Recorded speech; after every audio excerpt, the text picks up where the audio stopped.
Ice என்னை கேட்டால் இதான் என் வாழ்க்கையிலே ரொம்ப லோயஸ்ட் பாயிண்ட்டுன்னு சொல்லுவேன். ஏன்னா ராக் பாட்டம்னு சொல்லுவேன். பிகாஸ் இப்போ நான் என்ன பண்ணுறேன்னு உங்களுக்கு புரியுதா? பண்ணுறதுக்கு எதுவுமே இல்லை. என் கண்ணை பார்த்தா உங்களுக்கு தெரியும், என் மூஞ்சை பார்த்தா தெரியும். என் பாடியை நான் பார்த்துக்கவே இல்லை, ரொம்ப நாள் ஆச்சு பார்த்து. எனக்கு தெரிஞ்ச ஸ்கில்ஸ், என்னோடய படிப்பு, என்னோடய டயட் எல்லாத்தையும் நான் லூஸ் பண்ணிட்டேன். இன்ன வரையும் கிட்டத்தட்ட 10 lakhs மேலே நான் லாஸ் பண்ணியிருக்கேன். எதுலடான்னு கேட்டிங்கன்னா வேறு எதில், ட்ரேடிங்கில் தான் 10 lakhs ப்ளஸ் லாஸ் பண்ணியிருக்கேன். அதுவும் இல்லாமல் ஜஸ்ட்டு 50,000 வச்சு 10 lakhs மேலே நான் ஏர்னும் பண்ணியிருக்கேன். ஸோ நான் இது மூலயமா இந்த வீடியோவில் என்ன சொல்கிறேன்னா, இந்த ராக் பாட்டமை நான் எப்படி இன்னும் ஒரு இந்த வருஷம் முடிய என்ன செப்டம்பர், இப்போ October, November, December, just 3 months நான் எப்படி என்னோடய ஃபுல் லைஃப்பையும் ரெக்கவர் பண்ணி திருப்பி லைஃப்பை ஸ்டார்ட் பண்ண போகிறேங்கிறது தான் நான் டாக்குமெண்ட் பண்ணலான் இருக்கேன். ஸோ வாங்க பார்ப்போம் என்னதான் ஆகுதுன்ட்டு. இன்ன வரையும் நான் எவ்வளோ சேவ் பண்ணியிருக்கேன்னா ஜஸ்ட் 2000 rupees சேவ் பண்ணியிருக்கேன். இந்த லீவில் என்ன வேலைன்னா, என்னோடய பாடியையும் என் மைண்டையும் இந்த மணியையும் ஃபுல்லாக ஃபோக்கஸ் பண்ண போகிறேன். இப்போ ஆல்ரெடி என் பாடி கணக்கு 85 kg and my mindset is fully இதாகிடுச்சு. ஏன்னா வேறு ஒரு அடிக்ஷனில் மண்டை பயங்கரமாக இருக்குது. சொல்லப்போனால் என் பிரெயினே வேலை செய்ய மாட்டேங்குதுன்னு தான் சொல்லணும். Just it's TV shows and sugar and oil foods extra. இப்போ என் மூஞ்ச நீங்கள் நல்லா பார்த்துட்டீங்க. சரி வாங்க பார்ப்போம்.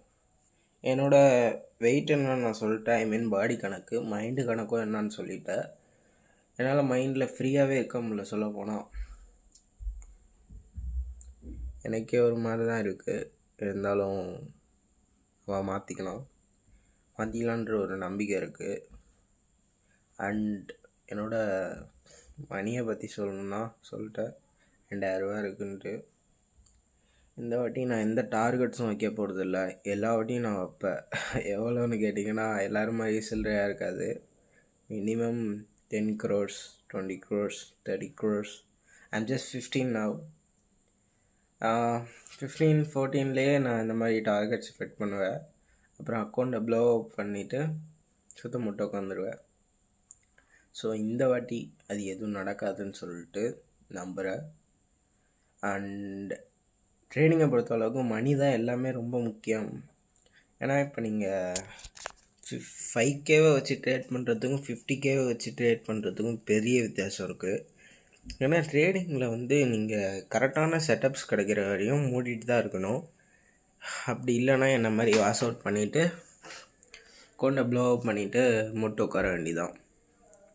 ட்ரேடிங்கில் 5000 மட்டும் 10,000 ஒரே நாளில் எடுக்க முடியும். 5000 முட்டையாகவும் ஒரே நாளில் ஆக்க முடியும். ஏன் ஒரு நாள்லாம் தேவையில்ல, ஜஸ்ட் 5 minutes போதும்.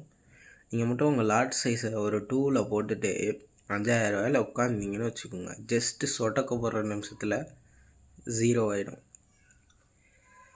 சரிடா இவ்வளோது சொல்கிறியே, உனக்கு மார்க்கெட்டை பற்றி தெரியுமான்னு கேட்டிங்கன்னா நல்லாவே தெரியும். நான் என்ன ஒரு இந்தியன் மார்க்கெட்டில் ஜஸ்ட்டு 4 lakhs லாஸ் பண்ணியிருக்கேன்.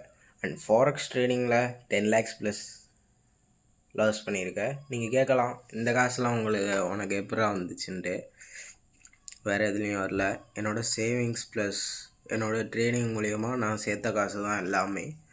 And I loose it everything. And என்னை நம்பி எங்கள் பாட்டி ஒரு 2 lakhs தந்தாங்க. நான் அதையும் லாஸ் பண்ணிவிட்டு இப்போ மட்டியாக உட்காந்துருக்கேன். எங்கள் அப்பா எனக்கு ஒரு 1.5 lakhs தந்திருப்பார். நான் அதையும் ஃபுல்லாக லாஸ் பண்ணிட்டேன். எங்கள் அம்மா ஒரு 50 to 90K தந்திருப்பாங்க. நான் அதையும் லாஸ் பண்ணிட்டேன்.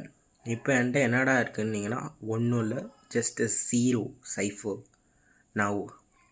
நான் ஃபாரினுக்கு போகலான்னு பிளான் ஒன்று வச்சுருந்தேன். இந்த ட்ரம்ப்பு நாய் என்ன பண்ணிட்டான், விசாவே இல்லைன்ட்டான்.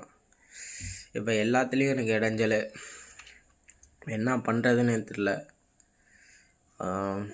இப்போ அவ்வளோதான் அப்படின்னு உட்கார்ற நேரம். இப்போ எக்ஸாம் வேறு நடந்துகிட்ருக்கு. எக்ஸாம் முடிஞ்சதுக்கப்புறம் கன்ஃபார்மாக 10 நாள் 9 நாள் லீவு கிடைக்கும். அந்த லீவ்லேருந்து என் ஜேர்னியை ஸ்டார்ட் பண்ணலான்னு இருக்கேன். என் ஜேர்னியை ஸ்டார்ட் பண்ணி எவ்வளோ தான் அந்த லீவில் ஏர்ன் பண்ண முடியுதுன்னு பார்ப்போம். வாங்க பார்த்துட்டு வரும் பார்ப்போம்.